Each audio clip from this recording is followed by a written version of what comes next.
Hola chicos, en el último video hablamos sobre la geografía y el panorama político del área de Palestina en la época de Cristo. Hablamos sobre los samaritanos, Herodes el Grande, sus sucesores, cómo se dividió el reino y muchas cosas geniales que te ayudarán a entender mucho más los eventos que suceden en los evangelios en el Nuevo Testamento. Sin embargo, todavía hay más de lo que tenemos que hablar. A lo largo de la vida de Cristo, Él se ganó muchos enemigos: fariseos, saduceos, escribas, ancianos, el Sanedrín, etc. Hoy vamos a echar un vistazo más de cerca a quiénes eran estas personas, en qué creían, por qué eran importantes y cómo se relacionaban todas. Comencemos.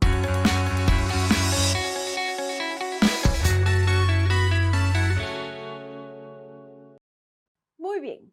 En la época de Cristo, los romanos tenían poder sobre Palestina. Sin embargo, Roma permitió en gran medida que los judíos se gobernaran a sí mismos. El Sanedrín gobernaba como un tribunal de justicia judío en asuntos de fe, costumbres y leyes en los que los intereses romanos no se veían directamente afectados.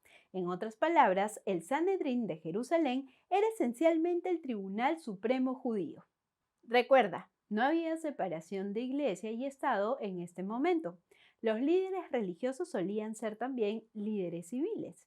Las leyes religiosas eran leyes civiles. La palabra Sanedrín proviene de la palabra griega Sinedrión. Sin embargo, en la versión del Rey Santiago de la Biblia no lo encontrarás traducido como Sanedrín.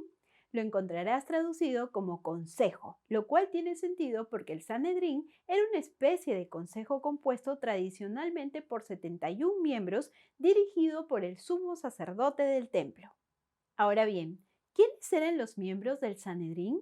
El Nuevo Testamento hace referencia a ellos en todas partes. Por ejemplo, Mateo 26 dice: Entonces los principales sacerdotes y los escribas y los ancianos del pueblo se reunieron en el patio del sumo sacerdote, que se llamaba Caifás, y se confabularon para prender con engaño a Jesús y matarle.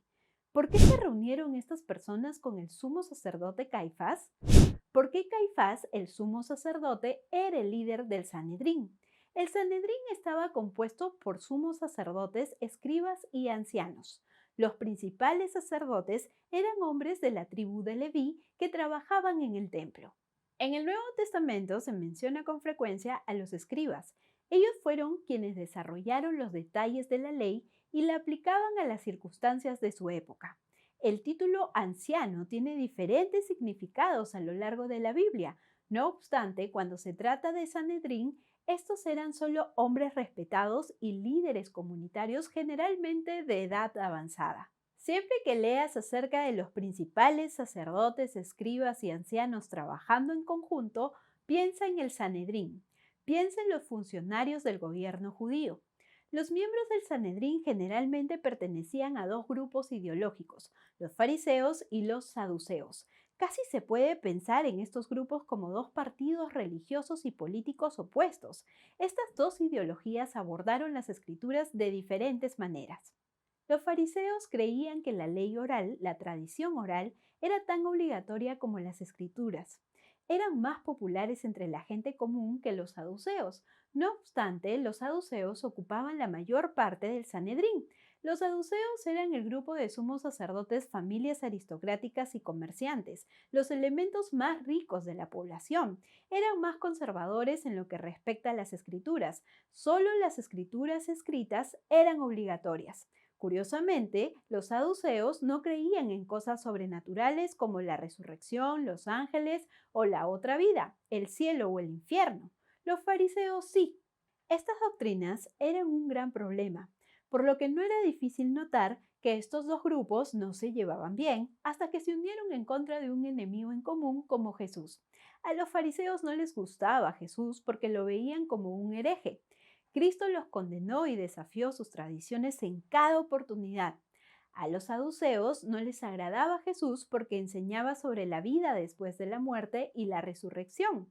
Además, realizaba milagros sobrenaturales que los saduceos no creían que fueran posibles. Por supuesto, Jesús también interrumpió públicamente su plan para robar dinero en el templo. Luego hubo otro grupo con el que querrás estar familiarizado. Se llamaban los celotes. Los celotes eran esencialmente la resistencia contra Roma. Se negaron a apoyar al gobierno romano y despreciaron a los judíos que lo hicieron. Por naturaleza, no se llevaban bien con los saduceos y fariseos que quizás no estaban contentos con el gobierno romano, pero lo aceptaron y cooperaron. Una rama extremista de los celotes llamada sicarí, que significa hombres de la daga, luchó contra Roma a través del terrorismo y el asesinato. Dato curioso, la palabra sicarí proviene del latín sicarius, que significa asesino. Es posible que esté familiarizado con el término en español para referirse a un asesino, sicario, que se deriva de la misma palabra latina. Uno de los discípulos de Cristo era conocido como Simón el Celote. Es posible que esto sea una referencia a su entusiasmo por el Evangelio u otra causa, o puede que en algún momento haya estado relacionado con los celotes o incluso con los sicari. Hay mucho debate sobre este tema. Como sabes, Cristo fue traicionado por el apóstol Judas y arrestado en el jardín de Getsemaní. No fue arrestado por los romanos, fue arrestado por oficiales del Sanedrín. El hombre al que Pedro le corta la oreja no era un soldado romano, era el siervo de Caifás, el sumo sacerdote y líder del Sanedrín. No es hasta después del juicio falso de Cristo con el Sanedrín que lo llevan ante Poncio Pilato, el prefecto romano a cargo, para ser ejecutado. Hay mucho debate sobre si el Sanedrín tenía o no poder para ejecutar legalmente a las personas. Sin embargo, al menos en el relato bíblico, parece que en el caso de Cristo no tenían ese poder, por lo que tuvieron que involucrar a los romanos. De todos modos, hay algunos datos que esperamos te sean útiles mientras estudias los Evangelios y el Nuevo Testamento en general. Mira alguno de nuestros otros videos mientras estés aquí. Que tengas un gran día y nos vemos en un próximo segmento de másb.org.